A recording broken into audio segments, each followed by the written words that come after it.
তো চলো, এর আগের দিন তোমরা আমাকে অনেকে জিজ্ঞেস করেছিলে যে কবে বিয়ে।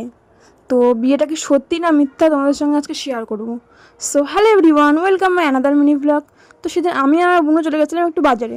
আর বাজারে যাওয়ার মেন কারণ ছিল আমার একটা মুকুট লাগতো। তো চলো, প্রথম দোকানে মুকুট কিনতে গিয়ে সেই একটা মুকুট পেয়েছিলাম, কিন্তু সেটা আমার কাছে ভালো লাগেনি, মানে উপরে যে পালক টাইপের যেটা থাকে সেটা ছিল না। তারপরে আমি সেটা রেখে আবার চলে গেলাম আরেকটা দোকানে। তো সেই দোকানে খুঁজে খুঁজে অনেক খোঁজার পরেও একটা মুকুটও পেলো না দোকানদার। তারপরে সেখানে একটু দেখলাম, অনেকক্ষণ দাঁড়িয়েছিলাম যে যদি পাই তো নিব, তো ছিলই না। তারপরে অবশেষে একটা দোকানে মুকুটগুলো পেয়েছিলাম, ভালোই লাগছিল। তো তারপরে সেখান থেকে সেটা নিয়ে তারপরে চলে এসেছিলাম আমরা একটা দোকানে। তারপরে দোকান থেকে ফ্লাওয়ার জুয়েলারিগুলো দেখলাম, একটু ভালো লাগলো। তারপরে সব কাজ কমপ্লিট করার পর আমরা চলে এসেছিলাম বাড়িতে।